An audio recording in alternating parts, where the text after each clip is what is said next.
especially those moments, and especially those moments when this campaign was at its lowest ebb, the African-American community stood up again for me. You've always had my back, and I'll have yours.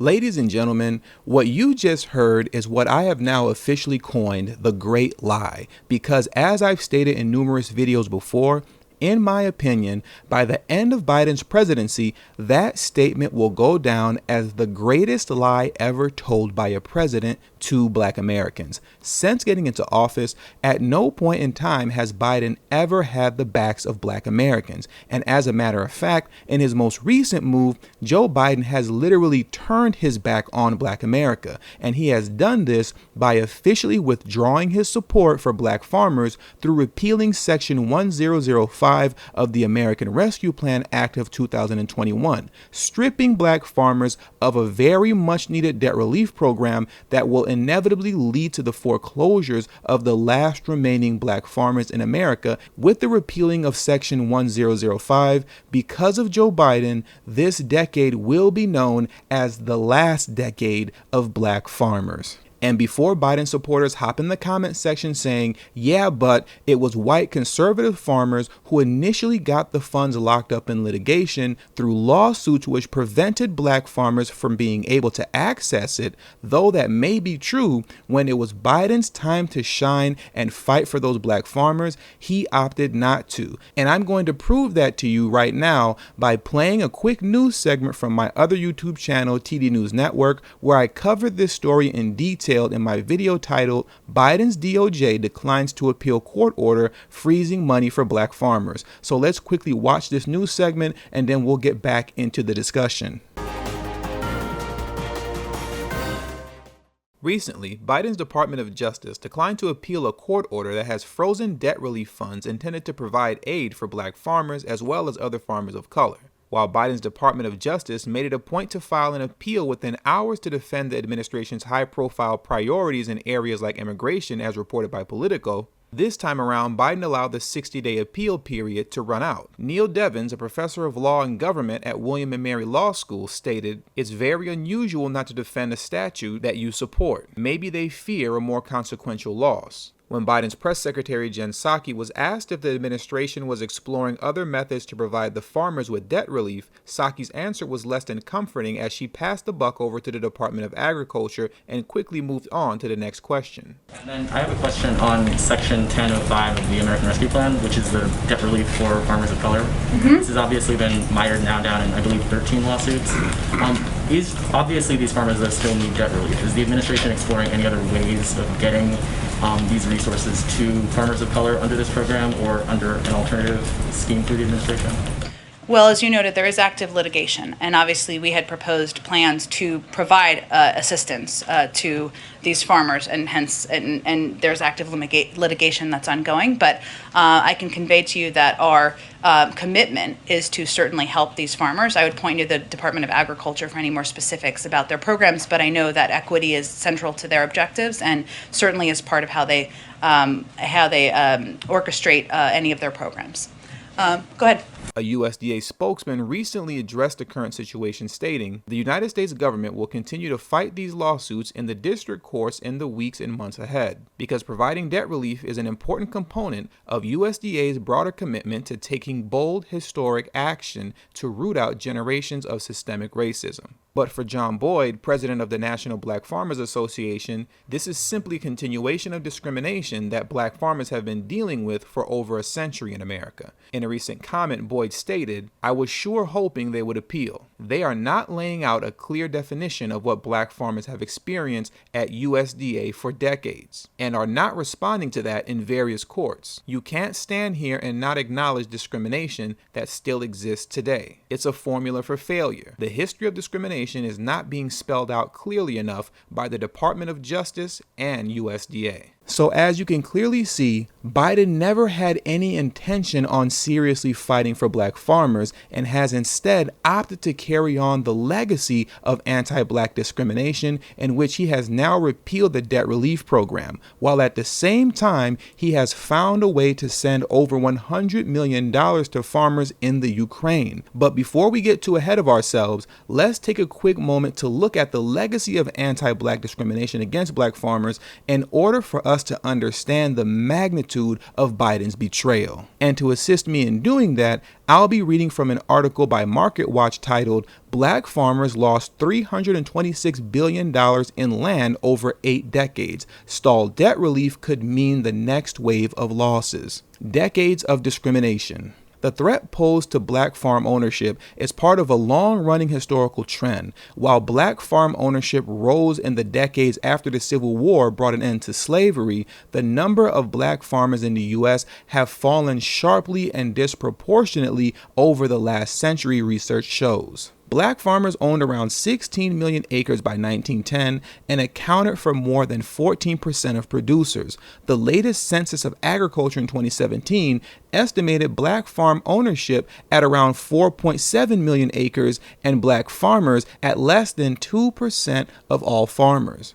Research has shown that decades of discrimination drove a large number of black farmers off their land. The Agricultural Department acknowledged discriminatory treatment of black farmers in 1999 and 2011 settlements of lawsuits known as the Pigford cases. The lawsuits were brought on behalf of black farmers contending that they had been discriminated against by local USDA county committees when applying for farm loans or attempting to participate in other programs. Discrimination took the form of obstacles to applying for loans and delays in loan approval. Black farmers were also foreclosed upon more quickly and with less resources than other producers. A 2001 investigation by the Associated Press documented a pattern that saw black Americans cheated out of land or driven off by intimidation, violence, and in some cases, murder.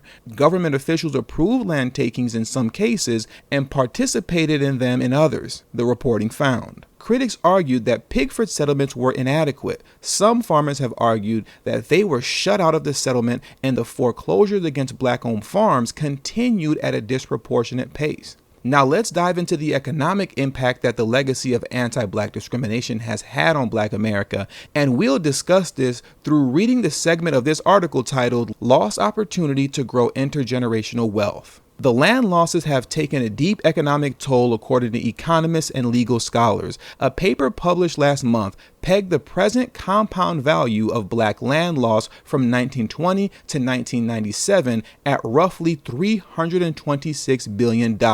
Now listen up clearly, because this is the important part. That's a conservative estimate. I repeat, that's a conservative estimate, said Dania Francis, a professor of economics at the University of Massachusetts, Boston, and co-author of the paper, which argues that had black families not been intimidated off their farms, they might have invested in more land, which had a high return in the 20th century. Also, data limitations meant that researchers started their estimate in 1920 rather than 1910, which marked the peak of black land ownership, meaning that a decade of losses wasn't included in the estimate. The findings are a springboard to examining neglected causes of the racial wealth gap, Francis said in an interview. When I see this amount of wealth being extracted from black families and black communities, it represents more than just a dollar figure, Francis said. It represents opportunities to spring into the middle class, particularly at a time when the middle class was being formed in the United States and growing. It represents the lost opportunity of growing intergenerational wealth and helps put the historical origins of the American racial wealth gap into perspective in a way that is not always part of the narrative, which often focuses instead on calls of black families to save and invest more wisely, Francis said. Now what I'd like to do is play a quick news clip from MSNBC in which John Boyd, the founder and president of the National Black Farmers Association, discusses how he was promised a meeting with Joe Biden last July, but has since been ignored by the Biden administration, the same way they've ignored Ice Cube, reneging on their promise to meet up with him to discuss his contract with Black America. John, I want to start with you, looking so handsome in your cowboy hat this morning. Tell us what you have lost so far and what you are at risk of losing as long as this relief fund is mired in this resistance from white farmers and the banks. Well, thank you very much for having me. And as I said on your show earlier, when Senator Lindsey Graham made those comments, he should be ashamed of himself, because I've been lobbying him for years about the plight of the black farmers. We've lost millions of acres of land. We've lost our way of living, our livelihood. And the COVID relief spending bill that provided the $5 billion in debt relief, $1 billion for outreach and technical assistance, and the other $4 billion for debt relief, was a 30-year-old ask from myself and others.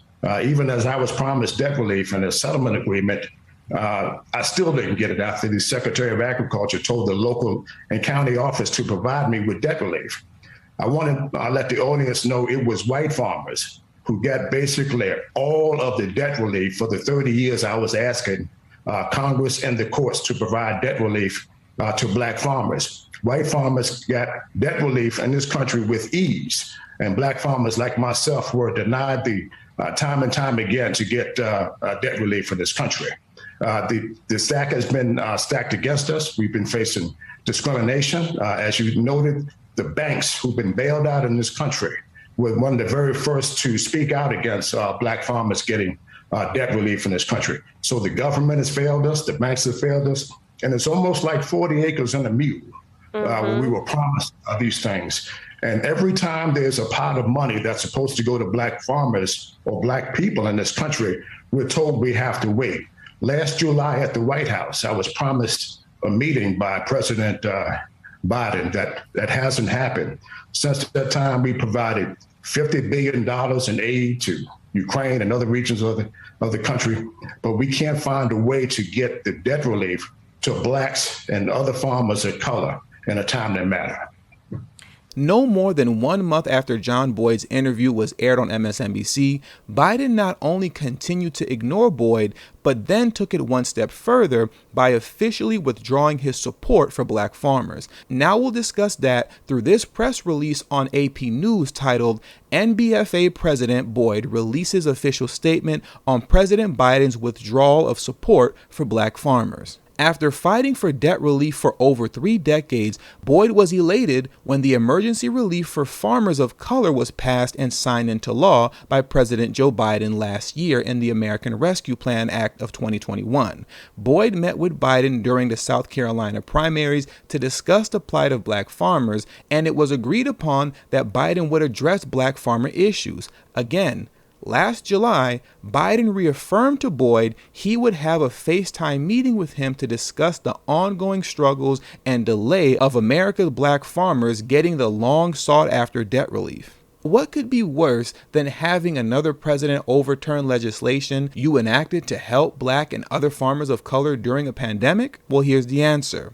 Repealing your own legislation to take it away while they are being served foreclosure notices in a recession with the highest record of input costs in 40 years, while sending hundreds of millions of dollars in aid to Ukraine farmers. Now let's take a quick pause from this article and pivot over to this statement released on USA.gov titled, "The United States Announces $100 million Ukraine Agriculture Resistance Initiative." The United States, through the U.S. Agency of International Development, has established a $100 million agriculture resilience initiative, Ukraine, to bolster Ukrainian agriculture exports and to help alleviate the global food security crisis exacerbated by Putin's brutal war on Ukraine. AGRI Ukraine will target Ukraine's immediate agriculture export challenges while simultaneously supporting the wider needs of Ukraine's agriculture sector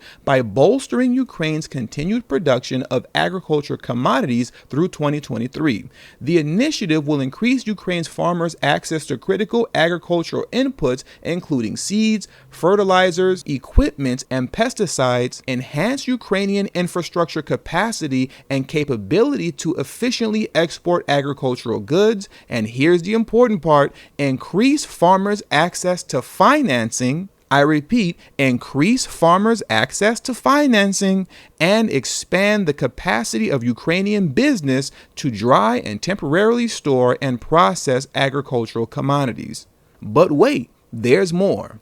U.S. aid seeks to raise an additional $150 million for the initiative from fellow donors and the private sector, with an overall target of $250 million. Wow. So while black farmers are on the verge of going extinct, Joe Biden found a way to get Ukrainian farmers $250 million. Biden can get, and I quote, fellow donors and the private sector to contribute an additional $150 million to aid Ukrainian farmers. But when it comes to black farmers, well, I would help you guys out, but that would be unconstitutional. Sorry. Now hold on, wait a minute, just wait a minute. Before you can even ask me the question in the comment section that I know is going to follow up, I'll ask it for you. Well, then what are you saying? Are you saying we should vote Republican? It's not like they've done anything for us either. Now, before I even begin to answer that question, can we agree that the first step is to stop voting blue no matter who? Can we at least agree on that? Can we agree that the first thing that we must do is immediately withdraw all support for the Democratic Party? The party that has been giving you their behind a kiss for the last 58 years, that you've been voting for them religiously to the tune of 85 to 90%? You see, if we can't agree on that, then I'll be wasting my breath trying to give you instructions that you're not going to follow, because you'll always find a reason, regardless of how illogical it is, to vote Democrat the moment you step into that voting booth. So you let me know in the comment section, are we done with them yet? Are we done yet? Because if not, then explaining anything else would be a waste of time. Now let's get back to the AP News press release that I was reading from earlier. The Inflation Reduction Act of 2022, Section 22008, repeals the American Rescue Plan Act of 2021, Section 1005, which provided Black, Native, and other farmers of color debt relief. Section 22008, repeal of farm loan assistance. Section 105 of the American Rescue Plan Act of 2021, 7 U.S.C. 1921 note, Public Law 117-2 is repealed. I'm very, very disappointed in this legislative action, he said in response to reading the final bill passed by the Senate. I'm prepared to fight for debt relief for Black, Native American, and other farmers of color all the way to the Supreme Court. I'm not going to stop fighting this. Discrimination at USDA against Black farmers was rampant and severe. Section 1005 loan repayment program was a necessary step towards fixing those harms. To acknowledge and correct racism is not unconstitutional or racist. Especially those moments, and especially those moments when this campaign was at its lowest ebb, the African American community stood up again for me. You've always had my back, and I'll have yours. The great lie. And with all that being said, that does it for today's video. So please make sure you hit the subscribe button as well as the bell notification next to the subscribe button so you can be notified whenever I release a new video. All social media links will be pinned in the comment section below. Please make sure you text tdhiphop to number 33222. That's tdhiphop to number 33222. That way you'll get a direct text notification whenever I release a new video, but it also serves as a protection plan for myself in case YouTube ever gives this channel the axe. I'll be able to send you a direct link to where you can find me next. And last but not least, for those of you who have a love and appreciation for the work that I put in on this channel, the number one way you can show your support is through Patreon. For only $3 a month, that will help put me in position to take TD Hip Hop Media off of YouTube. Remember, the goal is not to grow big on YouTube, but to grow independent of YouTube. And for those who have issues with joining Patreon, you could also hit the join button that's next to the subscribe button, and that way you can become an official channel member for as little as $3 a month as well. And lastly, if you have not already, please make sure you join the emailing list. There is no way that I can go independent of YouTube if I cannot take the audience with me. And the link to that will be pinned in the comment section as well. Thank you for your time, and until the next video, peace.